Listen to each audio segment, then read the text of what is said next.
Boa noite, gente, tudo bem? Como vocês passaram essa última semana?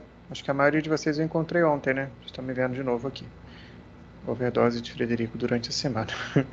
Mas para quem eu não vi, espero que vocês tenham passado bem esses últimos dias, que tenha corrido tudo bem, tenha ficado tudo em segurança com todos vocês. Somos pouquinhos aqui hoje, semana passada nós tínhamos mais alunos, vamos torcer que chegue mais gente. Antes da gente começar e da sequência ao que a gente já falava na aula passada, queria dar alguns informes sobre o conteúdo da disciplina. Para quem reparou, lá dentro do AVA, em todas as aulas, todos os encontros, eu coloquei o link para a pasta do Google Drive da disciplina. E dentro da pasta do Google Drive, vocês vão encontrar todas as aulas do semestre. Não vai ter mais aquele problema de que, Fred, você não postou a aula da semana passada. Fred, você não postou a aula de 2 semanas atrás. Não tem esse problema. Todas as aulas que eu vou dar durante o semestre, até as que eu não consiga dar, já estão dentro da pasta do Google Drive para vocês irem olhando, para vocês irem tirando dúvidas, estudando da maneira que quiserem.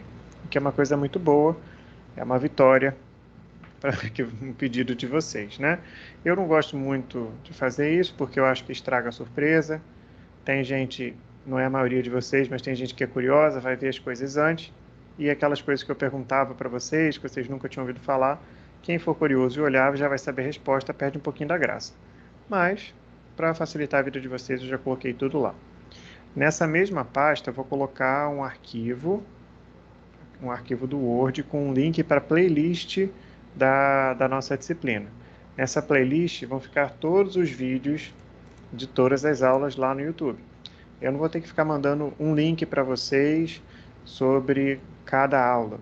Vai estar lá na playlist sempre que tiver um vídeo novo. Esse vídeo vai ser colocado na playlist, o link é o mesmo. Mesmo que surjam novos vídeos, o link vai ser sempre o mesmo. Eu vou colocar isso lá ainda. Ontem eu testei uma maneira de envio imediato para o YouTube. Fiquei super feliz, fiquei achando que tinha dado certo. Para quem teve aula ontem comigo, viu que eu falei sobre isso. Quando eu fui ver o vídeo, ficou com qualidade ótima. Eu esqueci de ligar o microfone no vídeo. Vocês ouviram a aula? Eu gravei no Teams, estava gravada, mas da maneira que eu queria lá no YouTube não funcionou. Sem problema. Hoje eu já consertei, a de hoje já vai direto para o YouTube, mais rápido para vocês. A de ontem e a da semana passada talvez demore um pouquinho mais para eu postar, mas também nada que vai atrapalhar a vida de todos, tá bom? Por favor, então, olhem lá na pasta do Google Drive que já está todo o material da disciplina. Assim como eu conversei com quem fez a disciplina comigo ontem, e eu quero combinar isso com vocês, o único pedido que eu faço, pelo amor de Deus, já que estão todas as aulas, é que a cada semestre eu gosto de mudar a ordem que eu dou conteúdo. Eu acho legal. Semestre passado eu comecei falando sobre coluna. Esse semestre eu quero começar a falar sobre membros inferiores. Eu vou dar o mesmo conteúdo que eu dei no semestre passado, mas numa ordem que depende de cada turma. Lá na pasta Google Drive, como vocês vão ver, as aulas estão enumeradas. E a sequência que está lá não corresponde necessariamente à sequência de conteúdo que eu vou passar para vocês. A única coisa que eu rogo para todos vocês, que eu peço encarecidamente, não fiquem perturbando os representantes falando: a aula 2 eu fui acessar lá e a aula 2 não foi o que o Fred falou. Gente, só tem 12 arquivos lá. Abram os 12 arquivos e vejam se o que eu falei talvez esteja na aula 7.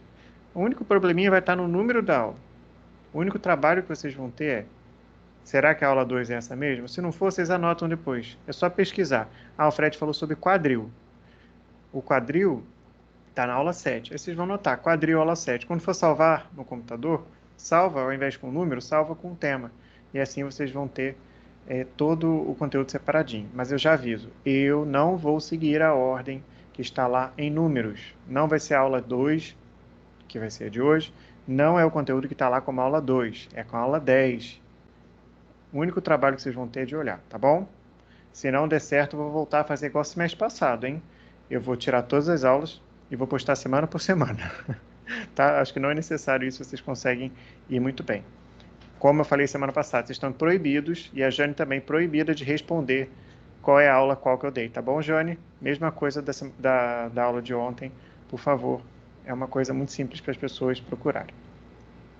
Alguma dúvida, gente?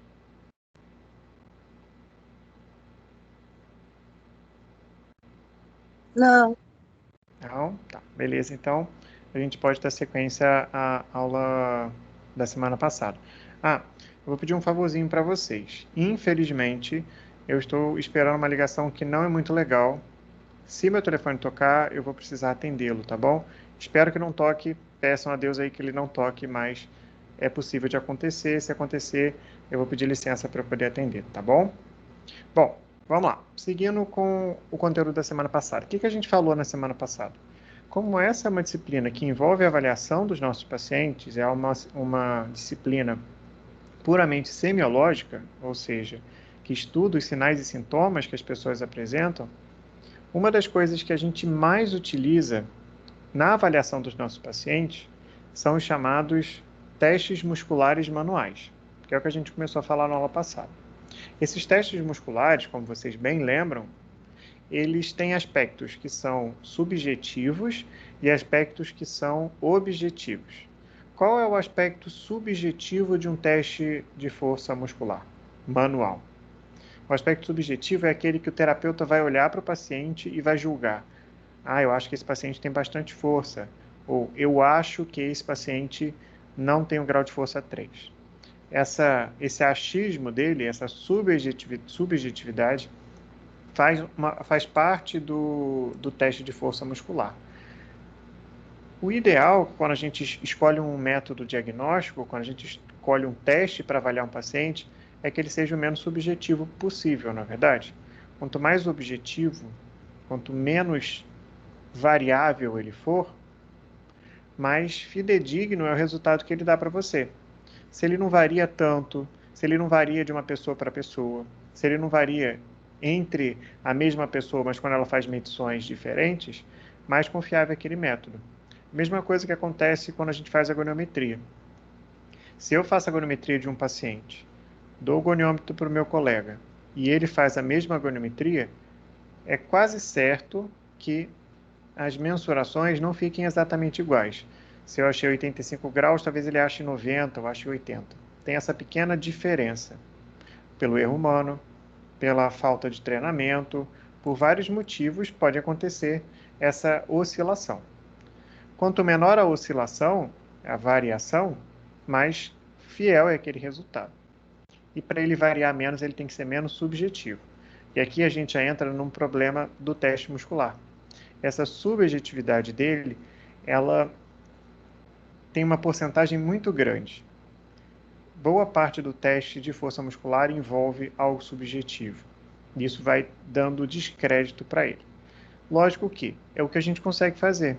A gente não tem dinheiro para comprar, por exemplo, um isocinético que custa 50 mil. A gente não tem dinheiro para comprar um dinamômetro, porque é muito caro. Mas não é o fato de eu não ter o dinheiro, ou que o teste muscular não seja a melhor opção disponível, padrão ouro, que eu não vou fazer nada. E é importante eu saber se o meu paciente ele tem força muscular ou não, se ele está progredindo com o meu tratamento ou não, que aí não tem jeito. Se é aquilo que eu tenho disponível, eu vou fazer da melhor forma possível o teste muscular. Agora, uma das coisas boas que o teste muscular manual tem é o seu aspecto objetivo. E qual é o aspecto objetivo do teste muscular manual? É transformar, é fazer uma leitura daquilo que o paciente consegue fazer para números. É quantificar a capacidade do paciente de produzir força muscular. E a essa quantificação, a essa transcrição em números da força muscular de alguém, é o que a gente chama de graduação do teste muscular.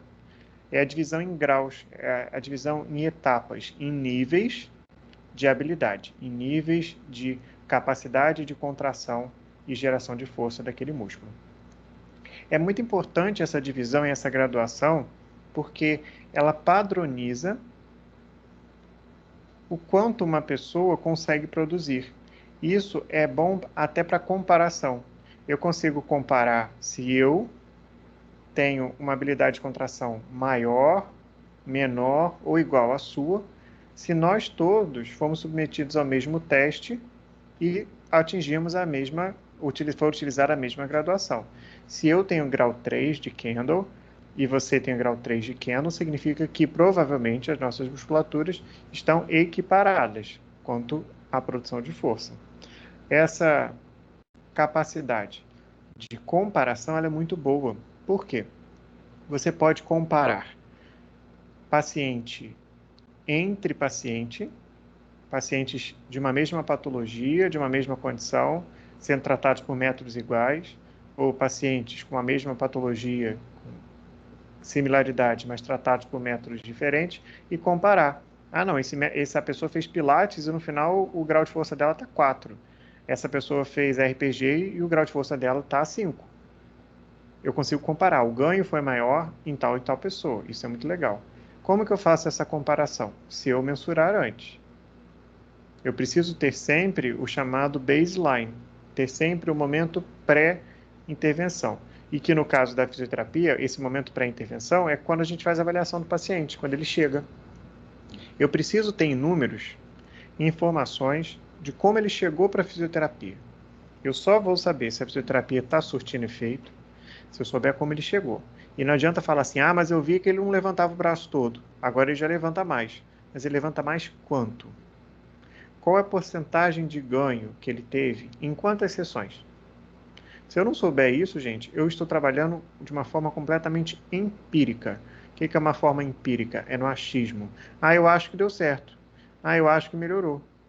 Ah, eu acho que ele ganhou. Tá. Eu não quero que você ache, eu quero que você prove. Você é responsável por enaltecer a profissão que você tem. Mostra para os outros que a sua profissão dá certo. Mostra em números. Aqui, olha, tá vendo? Ele chegou com amplitude de movimento 150. Agora ele está fazendo 175. Não tem como refutar isso. Não tem como falar em que não deu certo. Mas para isso você tem que sempre criar a rotina de avaliação.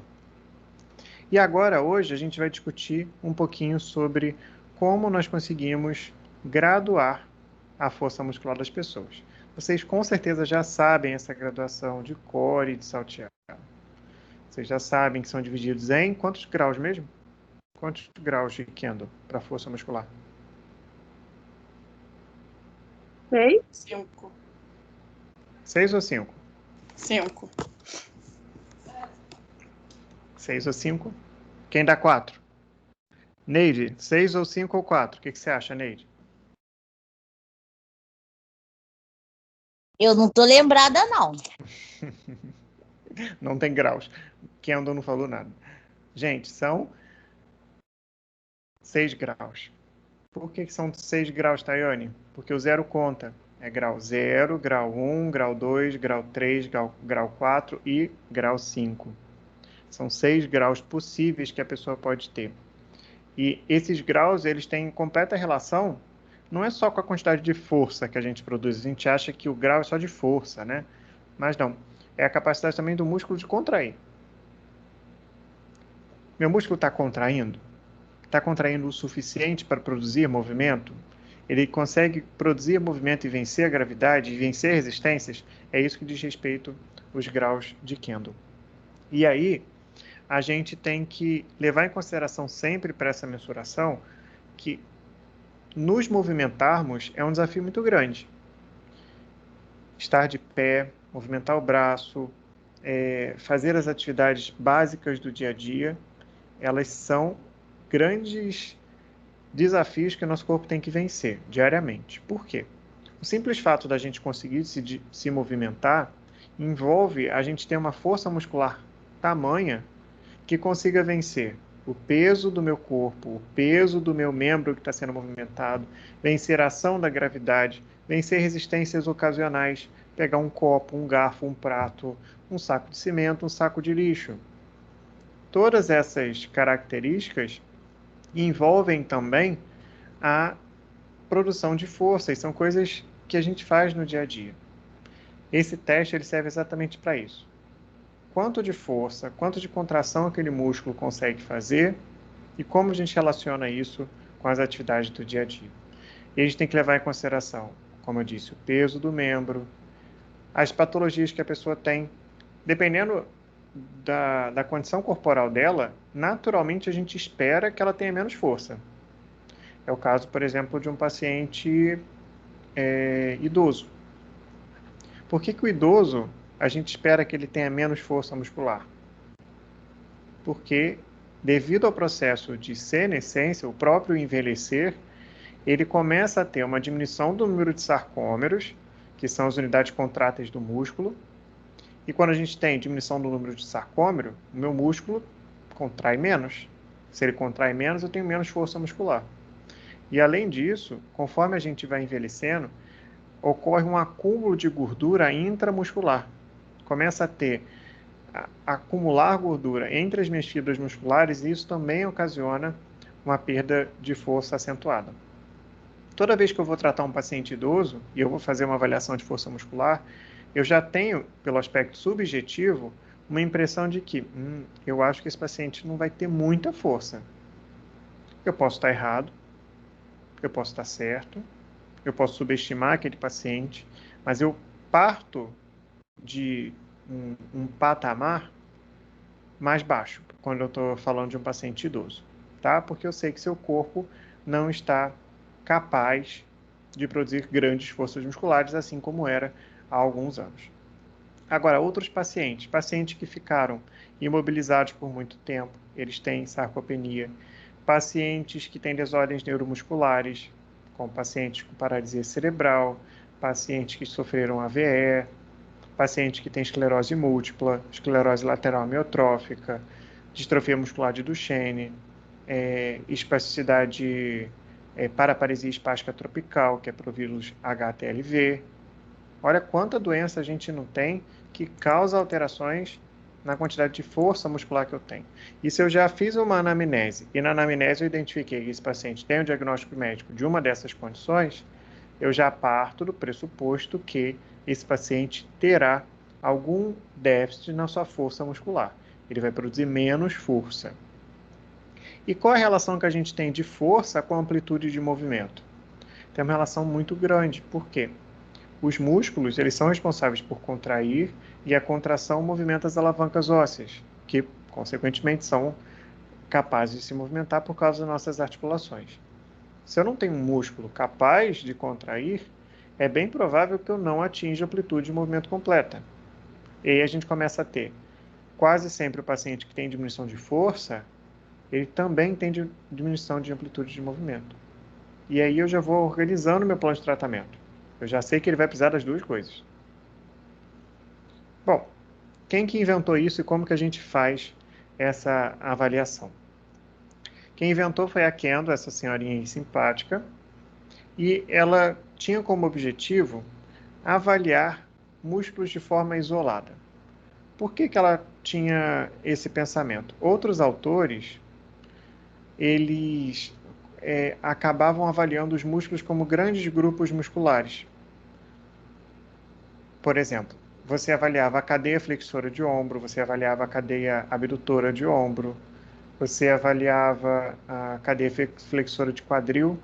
E quando a gente fala cadeia, eu estou falando de uma união de vários músculos que têm ação similares, tanto os agonistas quanto os sinergistas que a gente viu na aula passada, lembra? Então, quando eu faço uma avaliação de um grupo muscular, eu não consigo ter uma ideia isolada de como eles estão funcionando. Essa avaliação por grupos, ela é até interessante, só que ela acaba sendo um pouco também subjetiva. Ela é menos específica do que a proposta por Kendo. Por quê? Quando eu observo que tem um músculo, um grupo muscular, que está fraco, por exemplo, eu fiz a avaliação dos flexores de quadril e eu atingi grau de força 4. Significa que todos os músculos que, de alguma forma, trabalham na flexão de quadril, eles estão enfraquecidos. Só que, como são vários atuando ao mesmo tempo, às vezes não são todos por igual que estão enfraquecidos. Às vezes eu tenho um que está suprindo, além da sua própria carga, muito mais do que o outro. E aquele músculo em específico, ele não está fraco. Só que quando eu faço essa avaliação em conjunto, eu não tenho essa resposta. Eu só vou ter resposta individualizada se eu seguir a proposta de Kendo. Ela é mais difícil, ela é mais chata, ela é mais demorada, mas é melhor a gente aprender pelo mais difícil, porque depois o restante se torna fácil.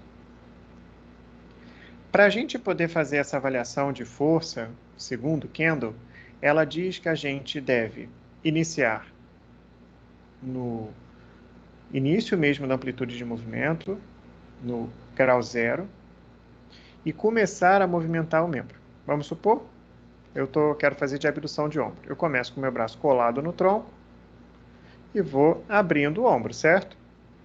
Quando eu chegar por volta da metade da amplitude de movimento, é nesse momento que as minhas fibras musculares elas estão mais alinhadas. E é aqui que eu tenho que aplicar a força. No teste de força muscular, eu deixo o paciente seguir até mais ou menos a metade e eu só aplico a resistência aqui, na amplitude média, no meio do caminho. E aí, quando ele chega nesse meio do caminho, eu vou aplicar uma resistência, que a gente já viu que essa resistência ela tem que ser distal ao segmento testado, e eu vou pedir para o paciente não deixar o segmento se movimentar, nem voltar, nem ir para cima. Ele tem que fazer uma isometria, mantendo o segmento naquela posição contra a minha resistência. E é aqui que eu vou saber se ele tem grau de força 4 ou 5, que é o grau que eu coloco a resistência. Certo? Essa posição em que eu deixo na amplitude média, aplico a resistência, é o que Kendall chama de break test. Eu quero ver se o meu segmento vai aguentar essa força fazendo a isometria. É o que a gente espera.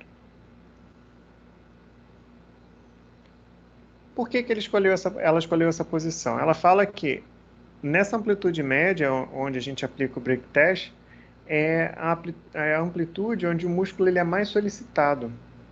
É o momento em que você tem o alinhamento das suas fibras musculares que permite também você produzir o máximo de força possível. Isso facilita um pouco a nossa avaliação. E por isso ele tem que sempre ser feito nessa amplitude média, no meio do caminho. Todo teste muscular manual, ele vai ser realizado aplicando-se uma resistência manual. A gente não coloca pezinho, a gente não dá halter para o paciente segurar, a gente não faz nada disso. A gente sempre utiliza a resistência manual para essa avaliação, o que é até bom para não aplicar resistências muito grandes. E Kendall, ela acaba dividindo a capacidade do músculo de produzir força em 6 graus distintos. A gente vai do grau pior de todos, que é o grau 0, até o mais funcional de todos, que é o grau 5. Qual é a diferença entre eles? Bom, o grau 0 é aquele que a gente fala que o músculo ele não é capaz nem de esboçar uma contração muscular. O músculo ele não é capaz de fibrilar. Vocês já viram um músculo fibrilando? Bom, vocês sabem o que é fibrilação de coração, não sabe? Quando ele fica meio que tremendo? Então, a gente pode solicitar para o músculo que ele contraia. Vamos supor os músculos do meu polegar, que façam esse movimento aqui. Se eu pedir para o paciente fazer esse movimento de oponência de polegar, eu vou solicitar, vamos lá, seu Frederico, leva o polegar para dentro. Aí ele vai tentar fazer essa força, certo? Se eu não observo nada acontecendo aqui, nem tremer, nem fascicular, nem nada de nada, eu dou a esse paciente o grau 0, tá bom? Grau 0 é aquele em que o paciente não consegue fazer nada, nem esboçar contração muscular. Agora, existem pacientes, aqueles pacientes que têm lesão nervosa, acontece bastante, que eu peço para ele movimentar e uma coisa acontece. Então, vamos lá, seu Frederico, leva o polegar para dentro. Quando eu peço isso, ó, tá vendo que meio que treme? Faz isso aqui, ó. Muito pouquinho, ó. Não gera movimento, mas eu vejo, ó, que meu músculo, ele dá uma tremida, ele quase que começa a fazer o movimento, mas não tem força suficiente para seguir. É isso que eu chamo o grau de força 1. É aquele grau de força em que eu vejo que o meu músculo ele está tentando, ele está recebendo impulso para contrair e está conseguindo contrair um pouquinho. Mas essa contração é tão pouca que ela não consegue gerar o movimento solicitado. Esse é o grau 1. Percebam que o grau 1 e o grau 0, eles têm em comum o quê? A não produção de movimento. E aqui, nos testes de força, a gente vai relacionar a quantidade de força a duas coisas: a capacidade de vencer resistências, que são diversas, e a capacidade de produção de movimento. Aqui no caso, no grau 0 e no grau 1, a gente não é capaz de produzir movimento. Agora, no grau 2, o que a gente encontra no grau 2? O grau 2 é aquele que eu peço para o paciente contrair. Vamos lá, leva o dedo para dentro. Você vê que o dedo dele, olha, o dedo vai, mas ele não consegue completar a amplitude. Por que ele não consegue completar a amplitude? Porque a mão dele está para cima. E quando a mão dele está para cima, ele está tendo que fazer muita força porque ele tem que vencer a gravidade também, ó. Mas eu vi que ele conseguia chegar ali quase a metade do movimento. Ele não conseguia completar, mas ele conseguia fazer boa parte do movimento. Quando acontece isso, quando ele não consegue completar o arco de movimento contra a gravidade, eu tenho que modificar a posição em que o teste é feito. Lembra que a gente viu que um dos critérios básicos é a posição do teste? E a posição do paciente tem relação com como a gravidade vai influenciar no teste. Eu posso ter uma ação contra a gravidade ou posso ter uma ação com a gravidade minimizada. Se eu percebo que o meu paciente ele não consegue completar o arco de movimento contra a gravidade, o que eu tenho que fazer é adaptar agora para ver se, com a gravidade minimizada, será que ele consegue? E aí, como que eu faria aqui para avaliar esse paciente? Na oponência de polegar, com a gravidade minimizada, o que você faria? Podem falar.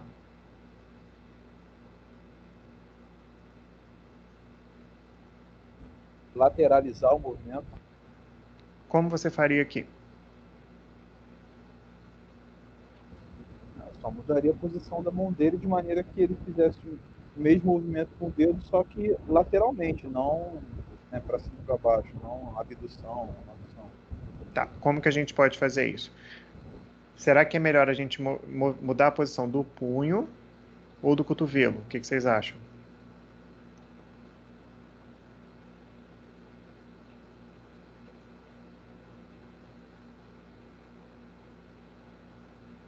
O que vocês acham? Mudo do punho ou do cotovelo? Será que... Tem que ser, que do jeito que o senhor está com o braço levantado, né? Então teria que ser do cotovelo. Eu tô com o cotovelo apoiado aqui na mesa, ó. Isso, então acho que se você apoiasse a parte do braço, então, na mesa, em vez do cotovelo, acho que seria melhor. Tá. Sabrina, o que você falou? Eu acredito que seja o cotovelo. Baixar a posição do braço também. Mas por que o cotovelo?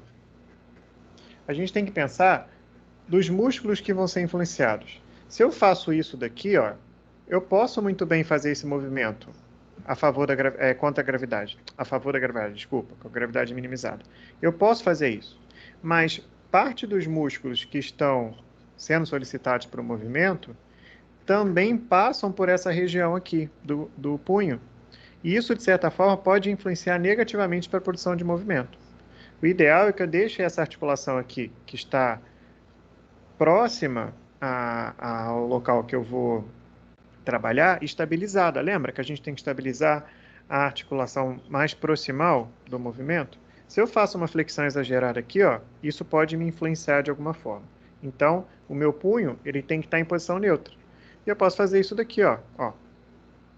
Aqui, eu avalio se eu consigo fazer toda a oponência de polegar. Eu estou com a gravidade minimizada e provavelmente aquele paciente que não conseguiu completar o arco de movimento contra a gravidade, é bem provável que ele consiga quando a gravidade está minimizada. E se ele consegue fazer isso daqui, ele tem grau 2. Grau 2 ele tem movimento, tem contração, mas não é uma força suficiente para vencer a resistência da gravidade. Certo?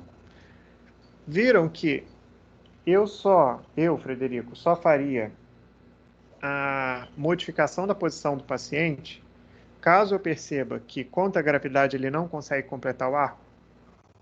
Por que eu não faço para todos os pacientes a sequência? Começando pela gravidade minimizada e seguindo para contra a gravidade? Porque eu perco tempo. É mais fácil, 90% dos pacientes vão conseguir vencer a gravidade. Então, para todos eles, chegou na fisioterapia, se eu não tenho uma análise subjetiva que me diga o contrário, eu vou colocar aquele paciente para ser submetido ao teste na posição contra a gravidade.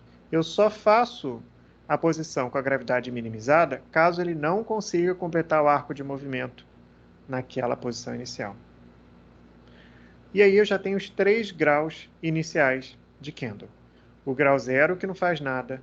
O grau 1, que esboça a contração, mas também não tem movimento. E o grau 2, que contrai e movimenta, mas só se essa movimentação for a favor da gravidade, ou a chamada gravidade minimizada. A partir desse momento, que a gente chega na metade dos graus, todos eles vão envolver contração muscular, todos eles vão envolver movimento articular, e todos eles serão contra a gravidade. As nuances aqui de diferença vão ser sutis. Qual a diferença então entre o grau 3, o grau 4 e o grau 5? Eu vou chegar lá para o seu Frederico e vou falar: seu Frederico, você pode levar o braço do senhor lá em cima? Aí ele faz isso, ó. Quando ele faz isso, se ele completa o arco de movimento, eu já sei que o mínimo que ele tem é grau 3. Simples fato do paciente chegar andando para fazer fisioterapia, ele tem grau 3. Por quê? Ele está conseguindo se movimentar contra a gravidade. O mínimo que ele faz é isso. Agora o que eu tenho que distinguir é, grau 3 ele já tem. Eu quero saber, se eu colocar mais peso para ele, se eu colocar mais resistência, o quanto de resistência ele consegue vencer. E aí, a maior parte dos pacientes que fazem a fisioterapia e são submetidos a esses testes, a nossa maior dificuldade é conseguir diferenciar os 2 últimos graus. Esse paciente é grau 4 ou grau 5? Porque grau 3 eu já vi que ele é se ele chega andando. Pelo menos grau 3.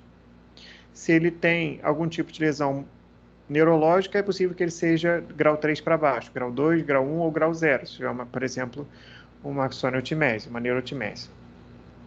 Então, a grande dificuldade é grau 5 ou grau 4. E como que eu diferencio um grau 4 de um grau 5? Para ambas essas avaliações, o que eu tenho que fazer? Eu tenho que colocar a minha mão no paciente para impor resistência ao movimento. E essa imposição de resistência, ela é sempre distal, como a gente viu, na parte mais distante do tronco. A diferença entre o grau 4 e o grau 5 é o quanto de força, quanto de dificuldade eu coloco para aquele paciente. E a dica que eu dou para vocês é o seguinte: primeiro, sejam realistas. Não adianta querer colocar a maior força do mundo na mão do paciente, que ele não vai suportar e ele nunca vai chegar a grau 5. Eu basicamente funciono da seguinte forma, tá? E é o meu método que eu criei e eu sigo esse método. Criei não, né? Eu defini quanto a quantidade de força, eu defini isso e eu uso isso para todos os meus pacientes, que aí fica padronizado. É o seguinte: paciente fez o movimento todo contra a gravidade, ele é grau 3. Se eu só colocar minha mão ali, coloca a mão, e peço para ele ir, e ele vence, ele é grau 4. Se eu faço um pouco mais de força, ele consegue, ele é grau 5. Só o peso da minha mão já é uma resistência maior, não é? Simples fato de eu colocar a mão ali já está pesando mais. Se ele vence somente esse colocar da minha mão, ele é grau 4. Se ele vence uma força, agora eu colocando força mesmo, esse paciente, ele é grau 5. Beleza? Existem outras tabelas, não sei se vocês já pesquisaram, em que adiciona-se alguns graus intermediários. Grau 4+, grau 3+. Aí vocês podem usar da maneira que vocês acharem melhor. Às vezes, o local do trabalho seu exige que seja a escala de Kendall modificada. Basta que vocês estudem e sigam aquilo para todos os pacientes. O que não pode é, para um você usa a escala de Kendall original, para outro vocês usam a escala de Kendall modificada e fica nessa confusão. Entre cada dia você utiliza uma e acaba que não pode comparar nunca os resultados. Eu prefiro a original, eu acho que a modificada causa muita confusão. E tem muitas modificadas também. Qual modificação que você vai usar e já começa a ficar complicado. Por isso, eu prefiro a original. Se vocês preferem a outra, não tem problema também, não está errado. Alguma dúvida sobre os graus de força muscular? Entenderam isso de verdade?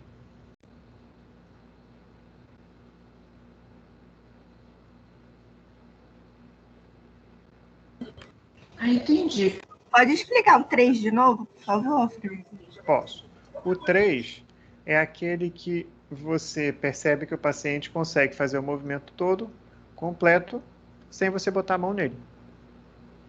Se ele consegue fazer o arco completo, sem você colocar resistência, ele é grau 3. Ok. Tá bom? Obrigada. Agora, eu faço uma pergunta, ó. Chegou o seu Frederico lá, e o seu Frederico fez isso. Vamos lá, seu Frederico. Leva o seu braço lá em cima. Bom, que grau é ele, por enquanto? 3. Grau 3, beleza. Aí, o que eu tenho que fazer agora? Eu tenho que testar se ele tem capacidade de vencer resistência, certo? Aí eu vou lá, vou começar pelo grau 4. Vou colocar minha mão, ó. Colocar minha mão. Vamos lá, seu Frederico. Ó, o que eu tenho que fazer? Eu vou com a minha mão até lá em cima. Como que eu faço? Eu vou até o local em que há o break test, lembra que a gente viu? Até a metade da amplitude articular. E aí o paciente vai sozinho até a metade. Quando chega lá na metade, eu vou colocar minha mão aqui e eu vou fazer um pouquinho de força para baixo. Vamos lá, seu Frederico, não deixa cair o braço, não. Se ele consegue ficar com o braço ali, ó, ele é grau 4. Se eu faço uma força maior e ainda assim ele consegue ficar com o braço, ele é grau 5. Agora, se ele chega aqui até a metade, eu coloco a minha mão e o braço dele cai.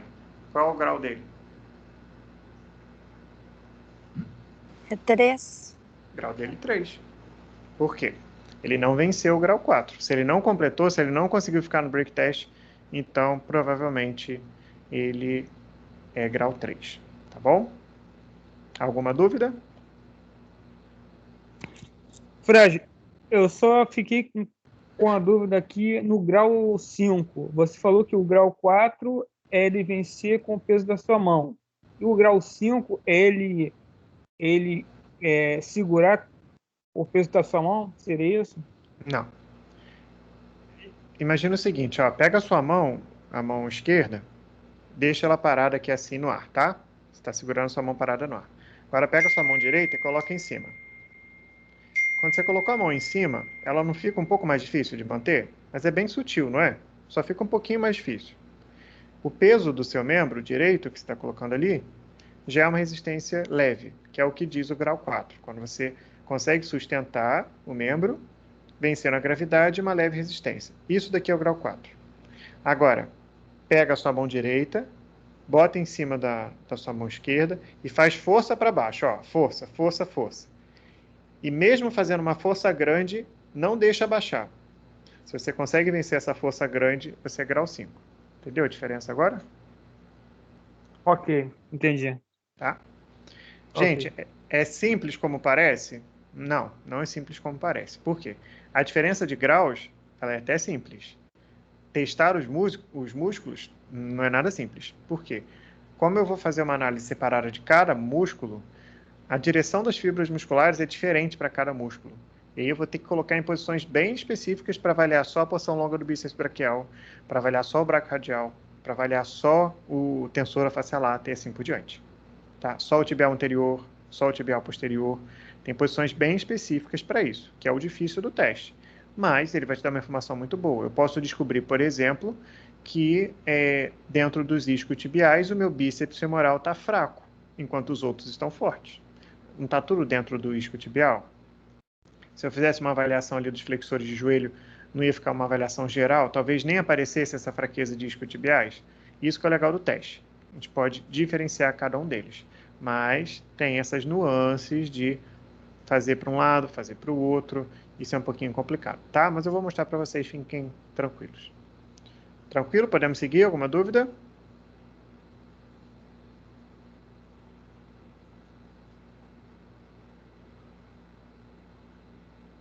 Não? Sem dúvidas, ok.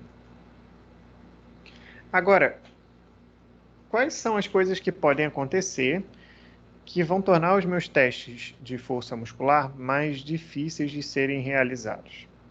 Várias coisas podem acontecer. A primeira coisa é, o seu paciente entende o que você está solicitando? O paciente ele tem que ter cognitivo preservado para entender que, seu José, o senhor vai ter que levantar o braço para frente e quando chegar no meio do caminho, eu vou fazer força para baixo. O senhor não deixa abaixar não, tá? Eu tenho que falar isso para o paciente e ele tem que entender exatamente o que ele tem que fazer.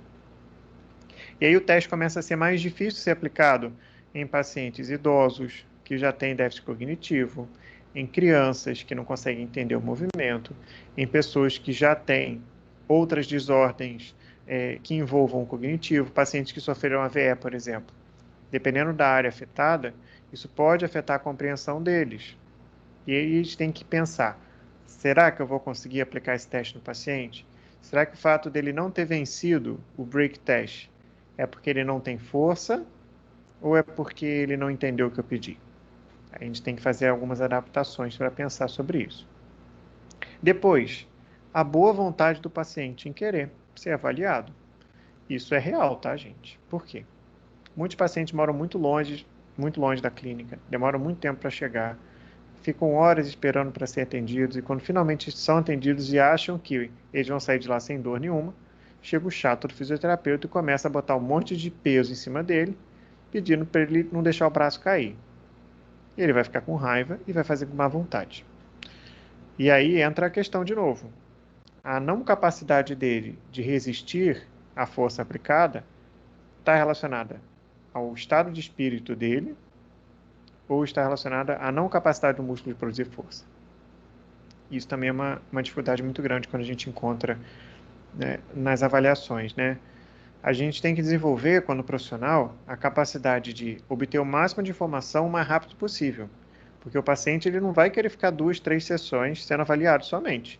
Ele quer sair de lá na primeira sessão sem dor, curado, o que é impossível de acontecer. Mas quanto mais sessões você protela o início do tratamento, mais irritado é aquele paciente. E isso interfere também no ganho dele, interfere no seu prognóstico. Tem que tomar muito cuidado. Depois, a habilidade motora do paciente de conseguir fazer o teste. O paciente tem cognitivo preservado, entende tudo que eu estou falando, mas ele teve uma axoniotimese. Ele teve uma lesão nervosa por arma branca, cortou parte do seu nervo e o músculo dele não contrai. Por quê? Porque eu não chego impulso nervoso para isso.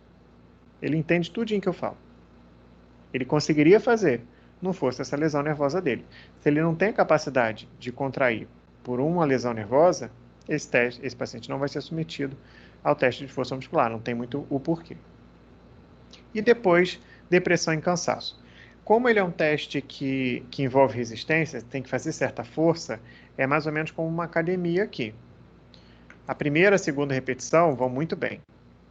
Quanto mais vezes você repete, mais cansado vai ficando a pessoa, mais cansada vai ficando a pessoa, e menos fiel ao resultado que vem. Porque se eu faço 10 repetições daquilo, na 10ª vez é bem provável que eu não consiga chegar à minha melhor performance, porque eu já vou estar cansado. E aí, novamente, cuidado com a cascata propedêutica, que a gente chama. É um tipo de atrogenia em que a gente fica submetendo as pessoas a vários testes que são redundantes, que são desnecessários. Isso cansa o paciente e acaba que um deles, você procura tanta coisa ruim que você vai achar alguma coisa ruim, mas que na verdade não reflete o que o paciente tem. Você vai chegar na 20ª repetição e você vai falar, ia lá, ele não está conseguindo, ele tem grau de força 3. Não é porque ele tem grau de força 3, é que ele está cansado que você fez 20 vezes. Tomem muito cuidado com isso. Evitem a cascata propedêutica. Alguma dúvida aqui?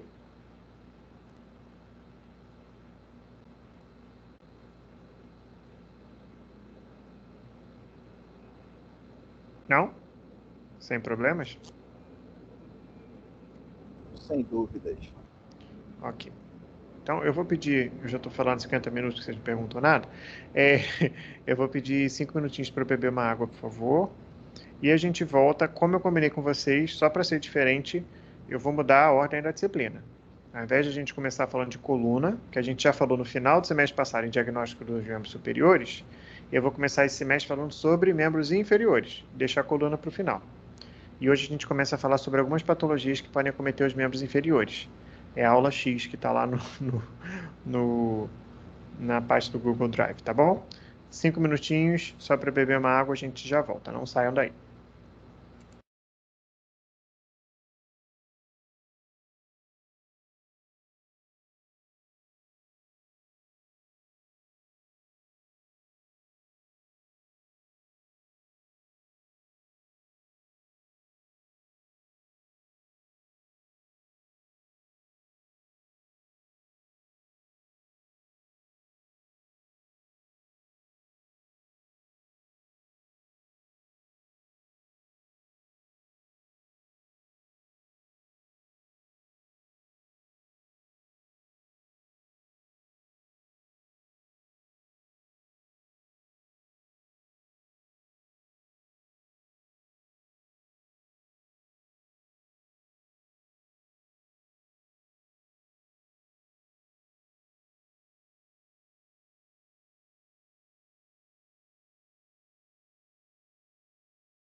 Vamos lá, pessoal, todos aí de novo?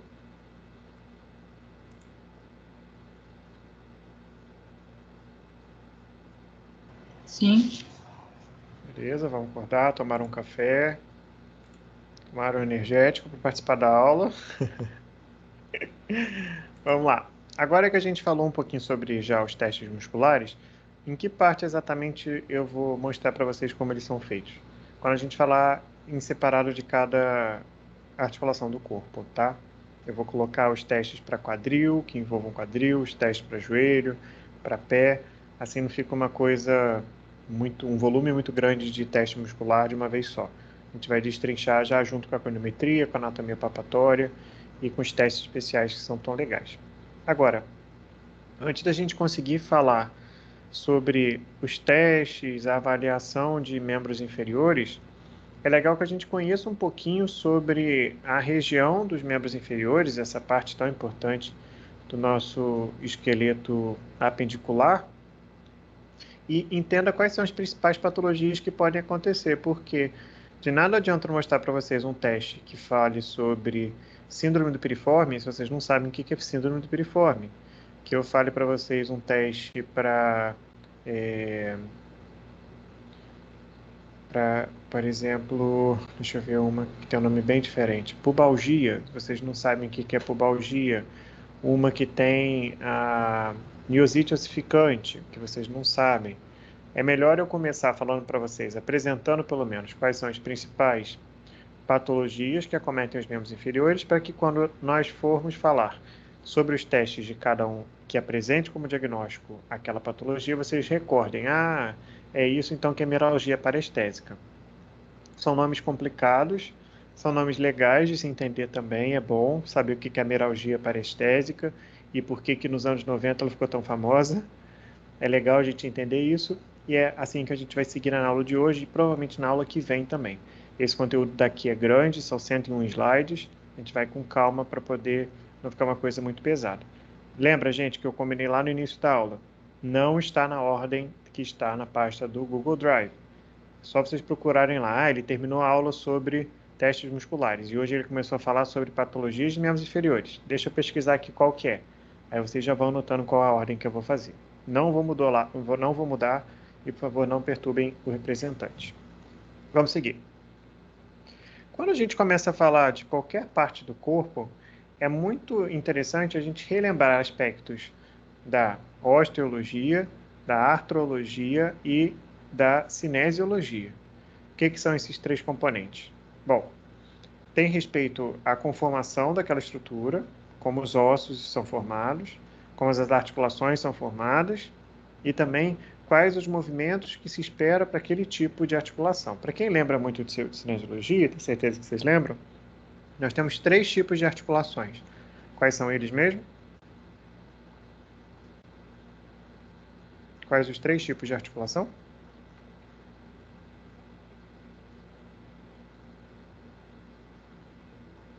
Mil pontos não precisa fazer prova em 5 segundos. 1, 2, 3, 4, 5. 5.000 pontos. 10.000 pontos. Fibrosas, cartilaginosas e sinoviais.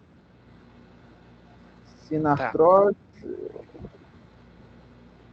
Não é. Você falou as características dela, tá, Ana?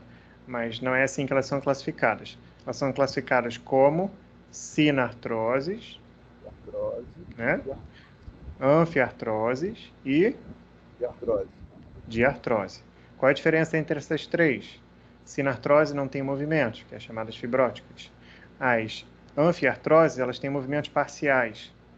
E para que elas tenham parcialmente movimento, é necessário que entre elas estejam presentes estruturas fibrocartilaginosas, como discos intervertebrais, meniscos, como a sínfise púbica, e por isso elas são chamadas de cartilaginosas, como a Tawana disse. E por fim nós temos as diartroses, que são as articulações que têm cartilagem hialina, que têm cápsula articular, e por isso elas também são chamadas de sinoviais. A primeira coisa que determina a quantidade de movimento que um segmento corporal é capaz de produzir é o tipo de articulação. No caso de membros inferiores, a gente vai encontrar quase todos, né? A gente vai encontrar ali na parte da cintura pélvica, na região posterior, que nós temos a articulação, qual o nome daquela articulação aqui, ó? Na região posterior mesmo?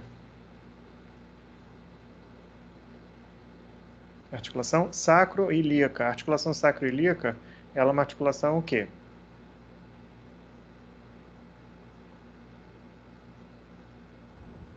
Anfiartrose. Anfiartrose? Ou sinartrose? Sinartrose. Sinartrose ou anfiartrose? Não tem disco intervertebral ali. Apesar dela ter pequenos deslizamentos, não é o que a gente espera muito. Agora, na sínfise púbica, a sínfise púbica é claramente uma anfiartrose. Por quê? Nós temos aquela cartilagem ali, olha. Temos a superfície articular sinfisal, mas temos uma cartilagem.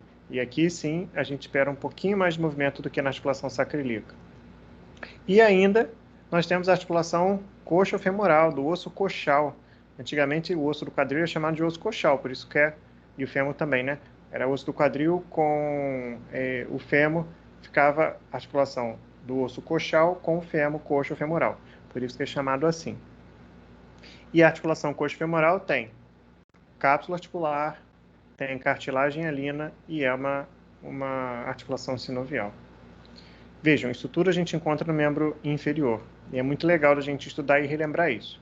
Quando a gente fala das cinturas, nós temos duas cinturas no nosso corpo, que são anéis que ligam o nosso esqueleto axial ao nosso esqueleto apendicular. O centro do nosso corpo à periferia.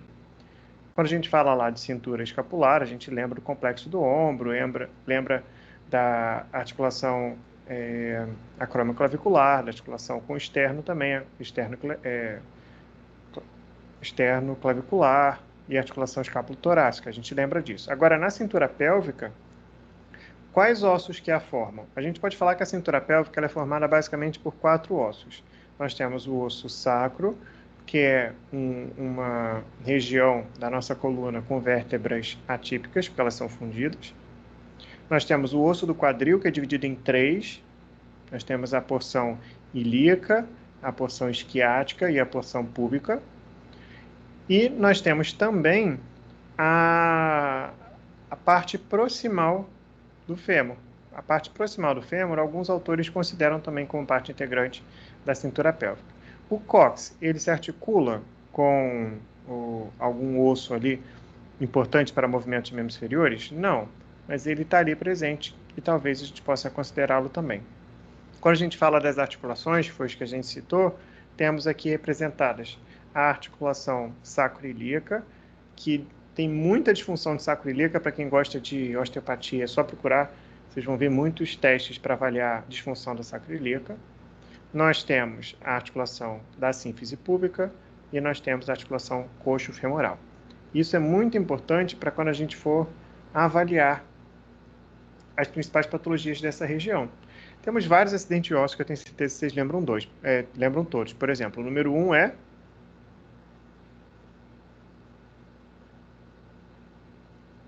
Qual o número 1? É crista ilíaca? Crista ilíaca. Número 2?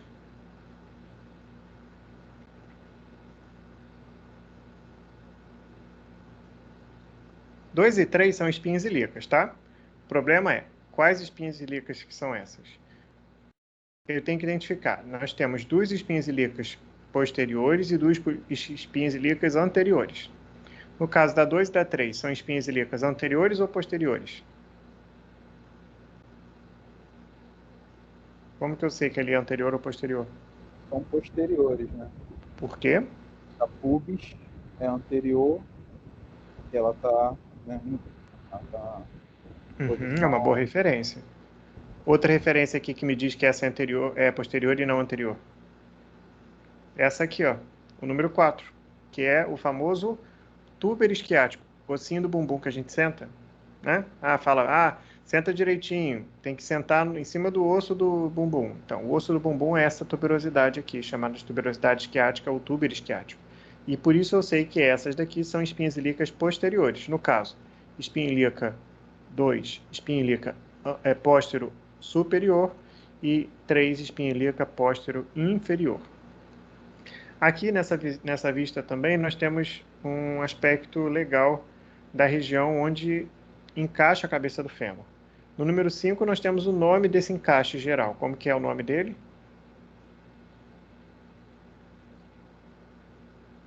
Fossa do acetábulo, né? É, o acetábulo mesmo. 6.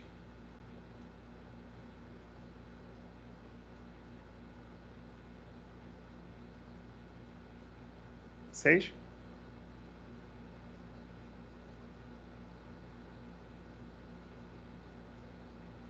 Como é o nome daquilo ali? Face. Semi. Semilunar do acetábulo. Semilunar. Face semilunar, parece metade de uma lua. E o 7, que é o que eu mais gosto. O 7 é aquela beiradinha da face semilunar. Como que a gente chama isso? É só lembrar do inferno. Vamos lá.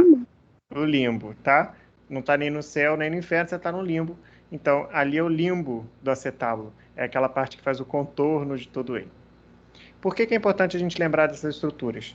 É isso daqui que vai melhorar a cooptação da cabeça do fêmur dentro do acetábulo e que diz o porquê que eu tenho menos luxações de quadril do que de ombro. Por quê? Porque eu tenho mais superfície de contato entre essas articulações do que na articulação glenomeral. Quanto mais contato, mais estável é uma articulação. Só que ela ganha em instabilidade e perde em amplitude de movimento. Por isso que o membro inferior faz menos movimentos do que o membro superior, e mesmo ambas sendo do tipo esferoide. Depois, nessa vista medial aqui, nós temos 8 e 9. 8 e 9 são o quê?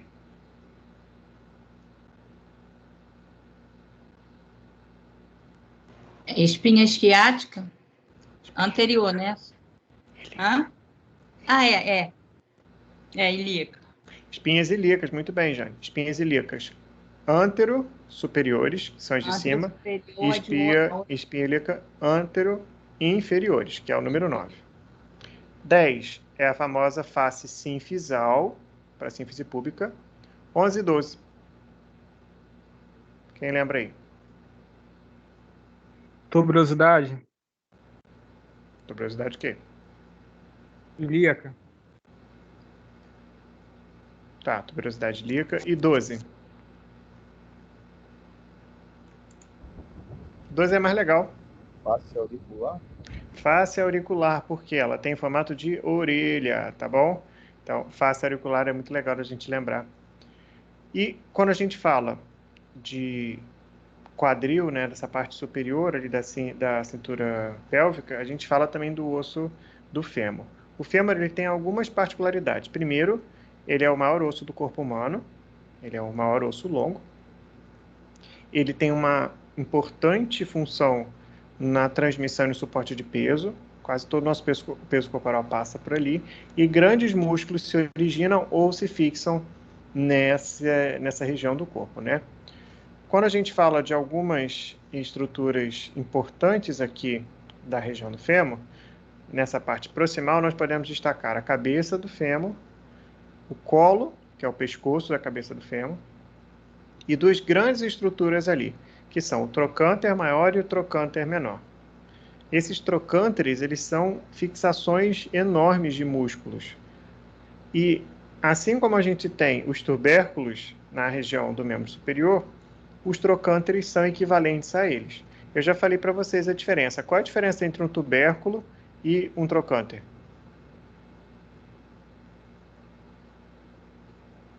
Por que que no ombro eu tenho tubérculo maior e por que que no fêmur eu tenho trocânter maior? Porque um em cima e outro embaixo? O que vocês acham? É possível, vocês nunca tenham pensado nisso, gente. Pelo menos se questionado. Por que que aqui eu tenho trocânter e por que que lá em cima é tubérculo? Vocês só aceitam, é isso? É falar, esse aqui é o trocânter, prazer. Não quer nem saber o porquê. Por quê? A diferença está no tamanho. Um trocânter é um tubérculo grandão. Tá? Por isso que o tubérculo, que é menorzinho, está no ombro, e o trocânter, que é grandão, está na região do fêmur. O trocânter é um tubérculo grandão. E aqui a gente tem 2 tubérculos grandões. O trocânter é maior e o trocânter é menor, que mesmo sendo menor, ainda é maior do que o tubérculo maior.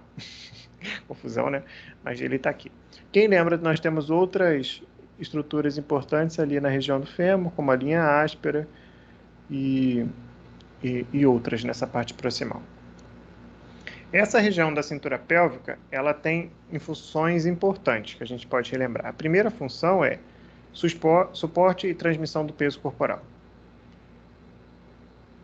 Quando a gente anda, a gente precisa da movimentação de quadril para poder dar o passo, para a fase de balanço, para a fase de apoio. Só que a cada passo que a gente dá, o solo faz uma reação àquela força que a gente imprimiu sobre ele. Para cada passo que a gente dá, a gente recebe certa carga de reação do solo. E essa carga é retransmitida para o nosso corpo. E ela passa por onde? Ela passa também pela nossa cintura pélvica. E aí que a gente tem que entender. Essa região corporal, ela sofre 2 vezes. Ela sofre com a ação da gravidade empurrando de baixo para cima, de cima para baixo, de cima para baixo, e com a reação do solo empurrando de baixo para cima. E por isso que as articulações de membro inferior, que são articulações que suportam peso e recebem reação do solo, são as articulações mais suscetíveis a desgastes. Por que a gente vê quase sempre artrose no joelho, no quadril, no tornozelo? Porque são articulações em que tem que suportar muito peso e que recebem muitas forças quando a gente anda. E justamente por essa característica deles de suporte e transmissão de forças, a gente vai encontrar os ligamentos mais fortes do corpo humano nessa região de quadril, sendo eles o ligamento iliofemoral, o ligamento isquiofemoral e o ligamento pulvofemoral. Todos eles, como a gente vê aqui, olha, eles estão em volta da cabeça do fêmur para manter forte ligada essas 2 superfícies articulares, além da cápsula articular. A gente tem a cápsula e tem esses ligamentos atuando de uma forma a manter presa a nossa perna, né? Nossa coxa. Muita gente acha que o que mantém a cabeça do fêmur no acetábulo é esse pequeno ligamento que a gente tem aqui, olha. Lembra, quando a gente estuda anatomia, a gente vê que na cabeça do fêmur tem um pequeno ligamento, que é chamado de ligamento redondo.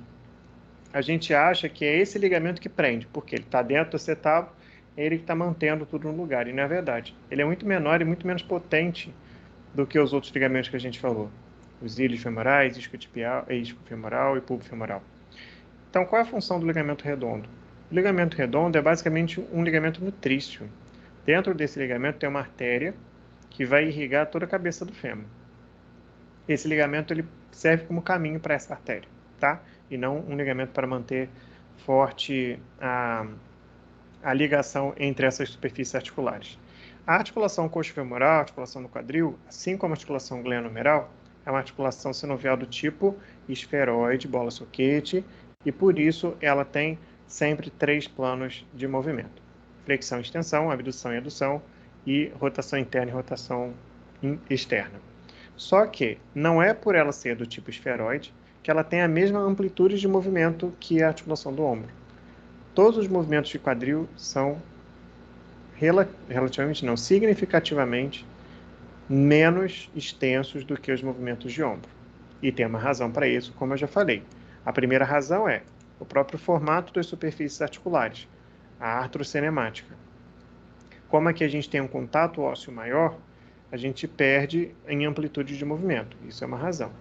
E depois, porque os nossos membros inferiores, eles têm mais relação com a locomoção do que com movimentos finos.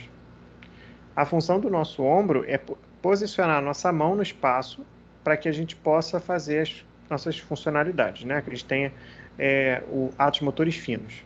O nosso pé não faz atos motores finos. A gente não precisa ter um quadril que tenha um amplo movimento para posicionar nosso pé no espaço para ele poder pegar objetos. E por isso que essa é uma articulação que produz menos movimento, mas ela é mais estável. Ela luxa muito menos. É difícil você ver luxação de quadril. Você vê luxação congênita de quadril. E por que ela acontece? Por que a gente vê muita luxação congênita de quadril, ou uma luxação de quadril em crianças? Por que a gente encontra isso? Vocês sabem? Crianças que têm lesões neuromusculares especificamente. Seria má formação? Não. Ela pode nascer com um fêmur perfeito. Por que uma criança que não anda tem luxação de quadril?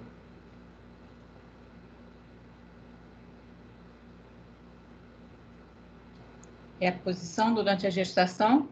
Não. Ela pode... Imagina assim, vamos pensar um exemplo mais fácil. A criança nasceu sem problema algum, sem má formação alguma.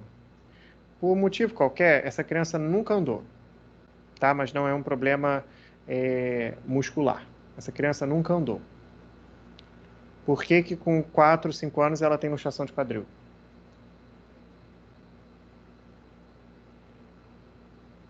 Porque ela nunca andou.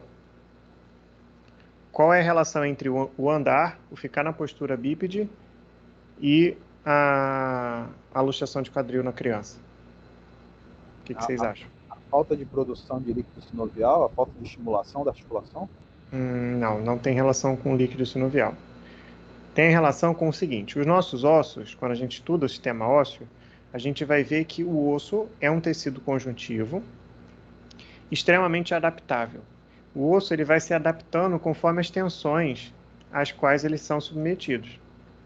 Se a gente impacta muito o osso, ele vai se adaptando àquele impacto. Por que as pessoas têm bico de papagaio? Vocês já se perguntaram isso? É uma tentativa do seu corpo de compensar aqueles problemas que você tem. E como que ele compensa isso? Criando um novo osso. Por que tem garoto que cresce muito rápido e a tuberosidade anterior da tíbia dele fica um negócio desse tamanho aqui? Porque o osso se adapta conforme a tensão a qual ele é submetido. E para que o acetábulo se forme, é necessário que a gente ponha impacto sobre ele. É preciso que a gente fique de pé para que o osso bata e vá sendo moldado. Lógico que a criança nasce com acetábulo, né? Mas não nasce com acetábulo tão fundo quanto é o nosso acetábulo de adulto. E conforme ela vai ficando de pé, conforme ela vai causando impacto naquele local, o acetábulo vai se formando. Uma criança que nunca ficou de pé não forma um acetábulo porque não anda. E se ela não anda, se ela não tem um acetábulo completamente fundo, ela é suscetível a luxações de quadril. É batata, gente. Pega uma criança que nunca andou, tira o raio-x do quadril dela, você vai ver que o quadril dela está lá em cima, ou lá embaixo. Ele não está no acetábulo, isso é certo, né? O fêmur dele não está no acetábulo, de jeito nenhum. É triste pra caramba. Eu tenho uma foto aqui, depois eu posso mandar para vocês. Tenebrosa, tá? É tenebrosa mesmo, é assustadora. Porque ela envolve tanto a questão da luxação, quanto a questão de erro médico. Deixa eu ver se eu acho aqui. Eu consigo passar para vocês, espera aí.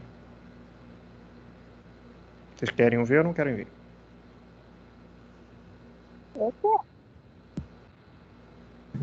Sim.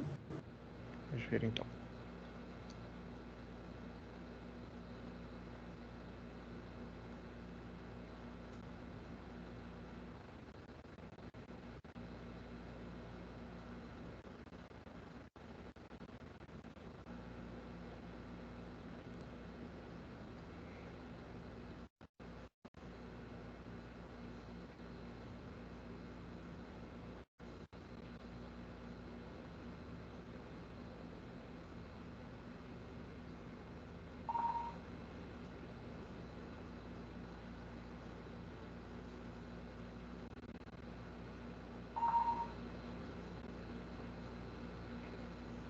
Foi, recebi. Vou transmitir a tela com vocês, um segundinho para vocês verem, tá?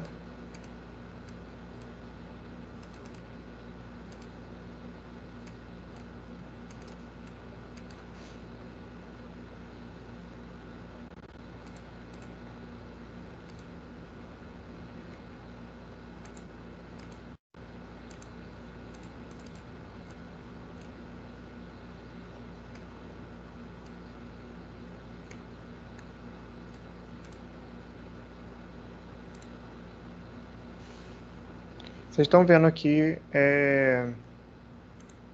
esse quadril, não estão? Essa radiografia de quadril? Sim. Tá? Essa aqui é uma criança que nunca andou. Hoje em dia ela tem uns 15 anos, mais ou menos. E olha aqui como que é o quadril dela. Vamos olhar aqui na imagem. Aqui nós temos o osso do quadril. Aqui na frente nós temos, ó, a sínfise púbica. E aqui do lado, ó, vou aproximar para vocês verem. Tá vendo a cabeça do fêmur dela? Aqui estaria o acetábulo. Olha onde que está a cabeça do fêmur dela. Completamente fora do lugar, tá vendo?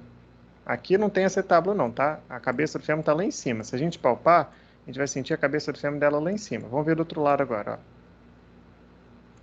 ó. Ó, aqui seria o acetábulo. Olha onde que está a cabeça do fêmur dela. Aqui em cima. Tudo bem? Isso é um caso clássico de criança que nunca andou. Não andou, não formou acetábulo. Não formou acetábulo, para que a cabeça do fêmur vai ficar ali? Ela sai completamente do lugar. Isso causa muita dor. Isso inviabiliza ainda mais a chance da criança ficar de pé. Não adianta você botar a criança toda paramentada no parapódio ou na prancha ortostática para ela ficar de pé se o quadril está fora do lugar, porque ela vai sentir dor. Beleza? Bom, qual é o procedimento para isso? Alguns procedimentos envolvem cirurgias. Cirurgias para fixar o quadril no lugar. Né? A gente vai pegar o quadril, o ortopedista vai pegar o quadril e vai colocar o quadril próximo da onde seria o acetábulo e colocar um parafuso prendendo o fêmur no acetábulo. Entendem essa lógica? Tudo bem?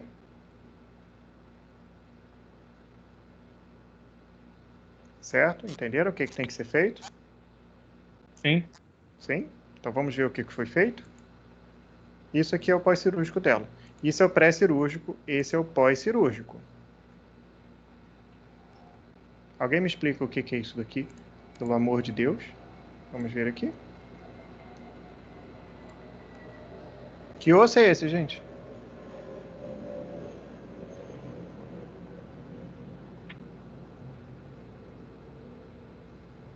Alguém consegue identificar que osso é esse? Que região do corpo é essa? Se eu mandasse para vocês esse, se eu botasse na prova isso daqui, ó. Isso. Perguntasse que osso é esse? Vocês iam falar o quê? Esse osso distal aí, ele é o fêmur, é isso? Isso daqui é o quê, ó? Isso.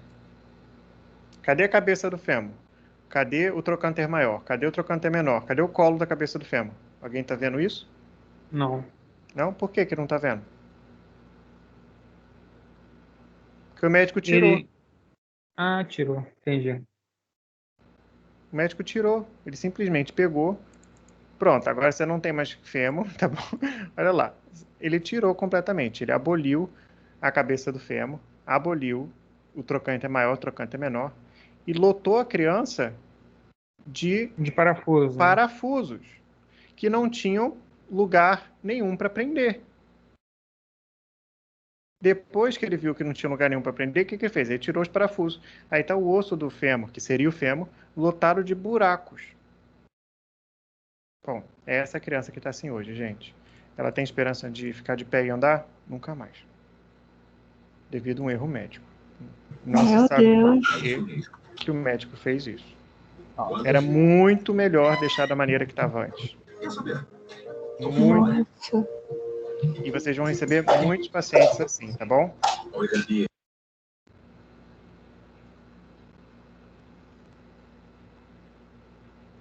Triste, né? Mas aí faz parte de nós, como fisioterapeutas, tentarmos devolver parte do conforto, entender o que estava acontecendo e tentar ajudar essa família e essa mãe que estava crente que a filha ia voltar a andar. Triste. Quer dizer, voltar a andar, não, começar a andar, porque ela nunca andou. Fred, nessa situação tem como reabilitar? Não. Produzir algum movimento? Não, né? Toda vez que mexe na perna dela, ela começa a gritar de dor. Aí o médico virou para ela e falou assim, virou para a mãe, porque a criança não fala, né? O médico virou para a mãe e falou assim, isso é mãe dela, ela não está sentindo nada não. Aí a mãe brigava com a filha. Além do que o osso não cresce mais também, né? Não vai mais. Fora que ele está tão fragilizado ali que ele pode quebrar. Qualquer movimento que a gente faça com a perna, vai pegar a perna e movimentar, a gente quebra a perna da criança. Porque tá cheio de buraco. Tipo de prótese que recupere a cabeça do cano todo. Não tem onde prender a prótese. O osso tá completamente desgastado. Não tem motivo para aquilo. Aí, conclusão, como a criança só chorava de dor, não falava o que era, levou no médico, e o médico falou assim, não, isso é manha dela, não está sentindo dor nenhuma, não. Aí a mãe, porque acreditou no médico, começava a brigar com a filha, falando assim, para de reclamar, você não está sentindo nada. Aí 2 anos depois, chega finalmente essa radiografia para as mãos dela. Quando ela leva em outro médico, o médico fica abismado. Fala, o que você fez aqui? O que foi feito nessa cirurgia? Eu não entendo qual foi a técnica, qual foi o motivo dessa cirurgia. Então é muito complicado, gente. A gente tem que também desconfiar dos serviços de saúde que a gente recebe, porque como qualquer outra pessoa está suscetível a erro. Mas aquilo dali, para mim, não parece um erro, né? Porque foi feito dos dois lados, não tinha motivo para ser feito, não tinha lógica para ser feito. Parece algo realmente ou intencional ou a imperícia, quando você não sabe o que você está fazendo. Mas esse caso foi no Brasil? Você tem conhecimento desse caso ou só ficou sabendo também? Só de... Eu atendo essa pessoa. Caramba. Caraca, Fred.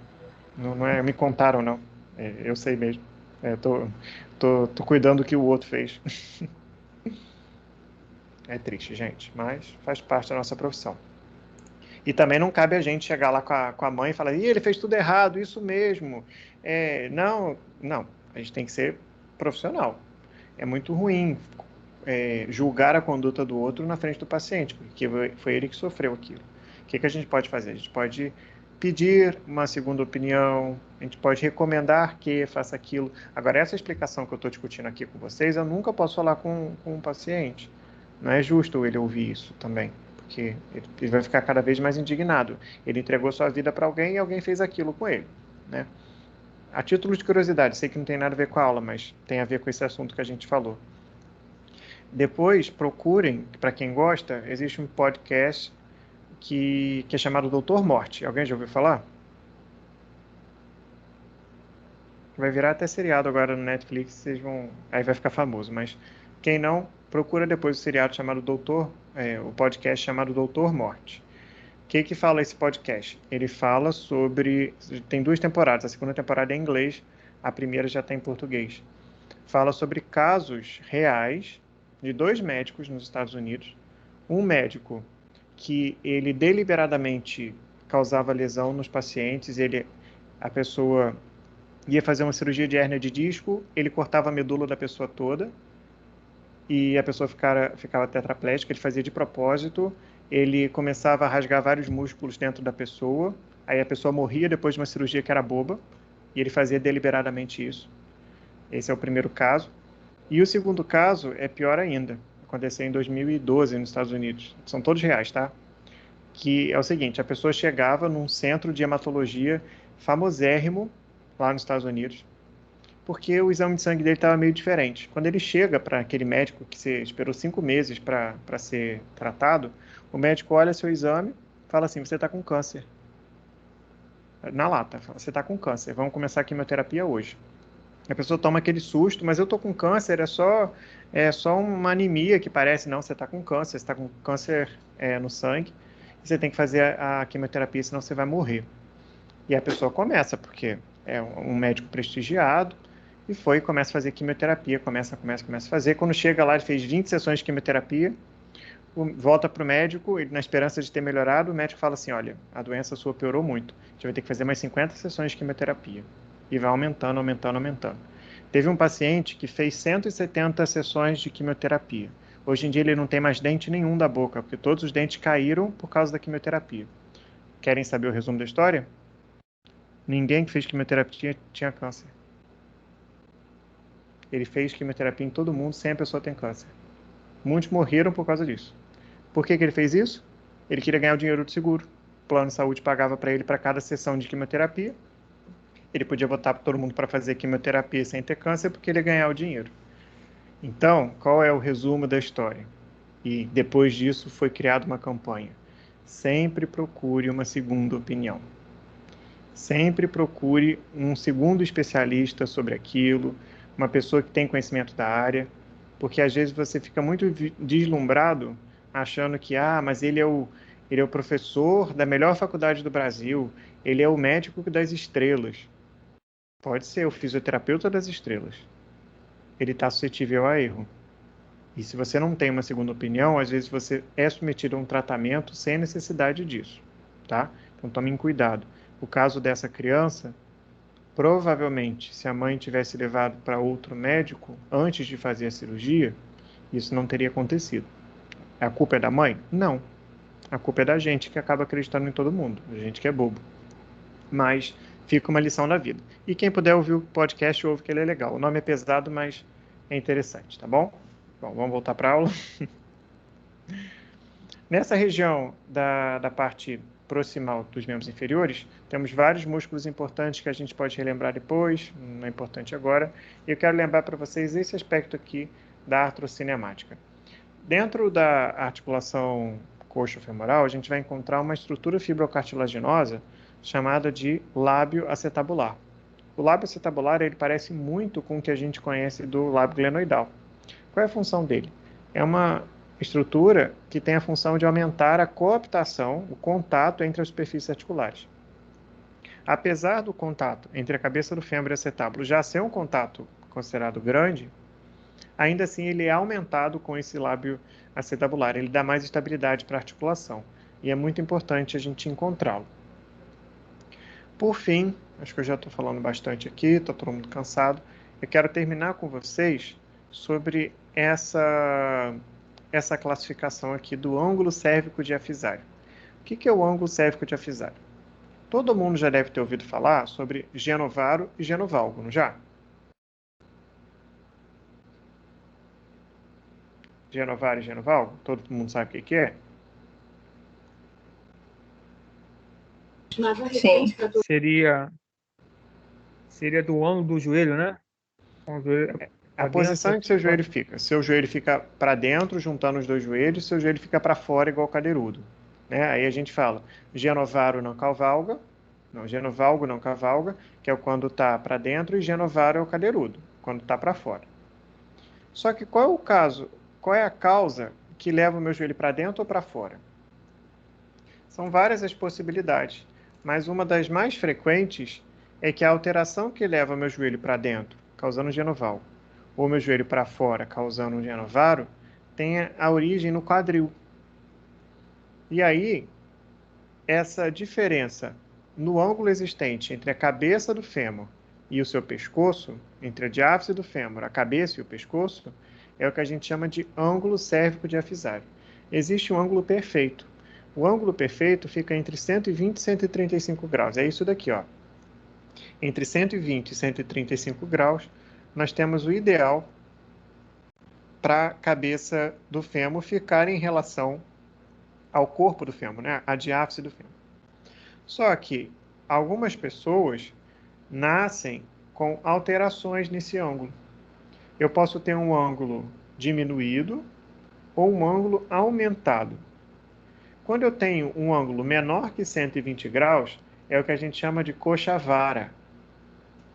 E quando eu tenho um ângulo maior que 135 graus, é o que eu chamo de coxa valga. Aí vamos pensar o seguinte, coxa vara. Se eu tenho coxa vara, o que vai acontecer com o meu joelho? O meu joelho vai para dentro ou para fora? Vamos pegar aqui, ó. Vou pegar um gonômetro para vocês verem, ó. Vou representar para vocês o ângulo cérvico diafisário. O ângulo cérvico diafisário normal é mais ou menos assim, né? Aqui a gente tem a diáfise do fêmur e aqui a gente tem o colo e a cabeça, dessa forma.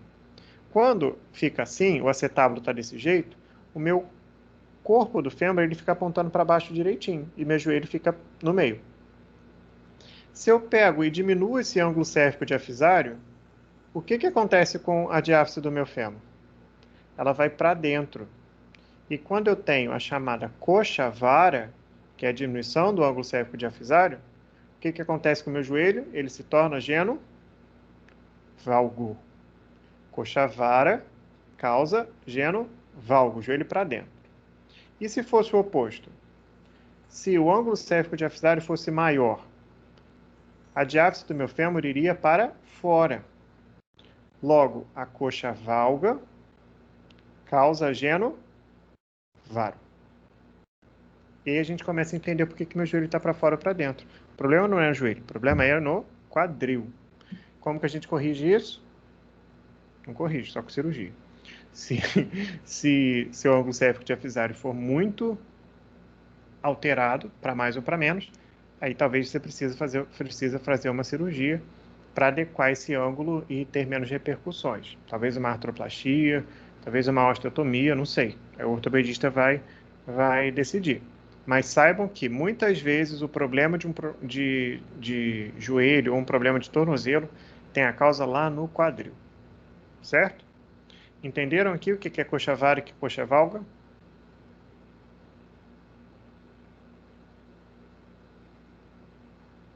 Sim. Sim, sem problema?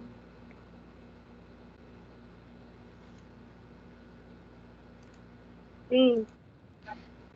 Beleza. Então, por hoje, encerramos o nosso conteúdo aqui. Na aula que vem a gente fala especificamente das patologias, são muitas.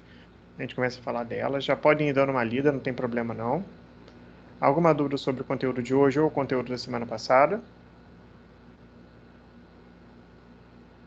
Então, Fred, eu não consegui ter acesso a esse slide aí do teste manual, teste muscular manual. Ele está lá na pasta do Google Drive, no Aula? Aula 1. Aula 1, teste de força? Teste de força.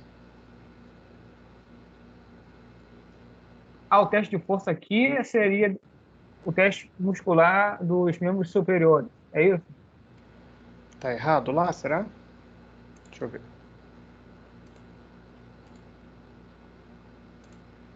Pode ser que eu tenha colocado errado, mas acho que não.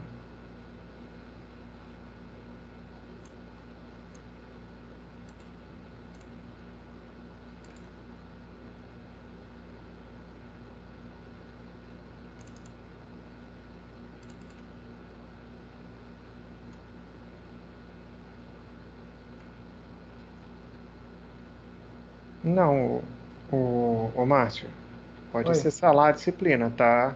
Aula 1, testes de força e tal conteúdo que eu dei para vocês que eu terminei hoje. Não tem nada falando de membro superior especificamente, não. Tô falando de tudo. Ah, sim, tudo bem. Tá Agora, a aula gravada tem outro caminho para a gente acessar? Eu vou colocar a playlist para vocês lá na pasta do Google Drive mesmo. Vocês vão acessar o link da playlist, toda vez que tiver aula nova vai estar lá. Junto com esses PDFs aqui, né? Uhum. Tá ok, então. Tá bom? Obrigado. Nada. Fred, só para avisar minha turma que eu já joguei todos os PDFs das suas aulas lá no grupo. Tá bom, valeu, Sabrina. Aí só lembra de falar para eles que não tá na ordem certa, tá? A ordem muda. É só abrir para ver mesmo. Mais alguma dúvida, gente? Fred, É só uma Oi, Neide. curiosidade. quem é essa Sabrina? Sabrina, aprendiz de feiticeira? Não, eu tinha uma... Oitavo Qual o nome da aprendiz de feiticeira? Não era Sabrina, não, né? Era? Sabrina. Então, é ela, No dona oitavo período. Sabrina, me bota aí no teu grupo aí. Você tem meu telefone. Porque às vezes eu vou estar de plantão, não vou conseguir pegar a aula do Fred. Tá? Tá. Diga, Márcio. Bom. Uma curiosidade aí quanto a essa criança aí que você falou que está tratando. Qual é a forma de tratamento que você está fazendo com ela? Sigilo terapêutico. Ela é uma criança sindrômica. Ela tem outras coisas para serem trabalhadas que não só os membros inferiores. Eu não estou mexendo na perna dela até se decidir o que vai ser feito, porque eu não sei qual é o nível de desgaste ósseo que ela tem, ela não deixa mexer na perna, porque ela começa a gritar de dor, e eu trabalho outros aspectos com ela. Tenho que ajudar na regulação do tônus, tenho que ajudar em outras coisas que não nos membros inferiores. Mas eu só vou mexer ali com liberação médica, ainda mais com a mãe às vistas de processar por erro médico. Não é legal a gente movimentar demais não, porque senão algo pode se reverter contra a gente, falando que o quadro é pior porque o fisioterapeuta mexeu. Então, o seu trabalho deve ser da cintura para cima, né? Mostrando, Sim, dando alguma tronco, certa tronco, membros funcionalidade superiores. para ela. Uhum. Ela não tem muita funcionalidade, ela só fica na cadeira. Ela não fala, ela não toca a cadeira sozinha, mexe os braços muito mal, mas a gente trabalha o que ela consegue fazer. Dentro das dificuldades dela, você está tentando trabalhar de uma outra forma que ela Uhum. possa, em certo momento, não perder totalmente a independência dela, né? Ela é bem dependente. Acho que a única coisa que ela consegue fazer sozinha talvez seja levar o alimento à boca. O restante ela precisa de auxílio. Mas aí a gente trabalha para que ela não perca o que ela consegue fazer agora, é isso. E talvez ir trabalhando outras coisas, ganhar um pouco de amplitude de movimento de braço, ganhar controle de tronco melhor, porque como ela fica sentada o tempo todo na cadeira, a coluna não faz nem força para ficar na postura. Aí essa criança tem escoliose também. Além de ter o quadril todo fora, ela tem uma escoliose enorme. E a mãe já estava querendo fazer cirurgia de escoliose. Porque a mãe, quando fez a primeira cirurgia, achou o seguinte: essa cirurgia foi milagrosa. Aí quer botar a criança agora tudo para fazer cirurgia, como se a cirurgia fosse a salvação do universo. E não é. Tanto que ela está vendo agora que uma cirurgia que foi mal sucedida trouxe danos, ela tem uma situação pior do que antes. Então, eu não tenho recomendado a criança fazer a cirurgia de escoliose agora não, porque a cirurgia de escoliose também é muito agressiva. E se for feita de forma errada, pode piorar ainda mais. Tá bom, Fred. Tá bom? Te agradeço aí por compartilhar a sua experiência. Nada. Um dia eu chamo vocês lá para acompanhar o atendimento. Tá bom? Tudo bem, então. Ok. Gente, boa semana para vocês, tudo de bom. Se Deus quiser, a gente se vê na próxima terça. E se cuidem, que o negócio tá bravo, tá bom? Abraço para vocês, tudo de bom. A gente se vê logo. Tchau, tchau. Boa noite. Tchau, tchau.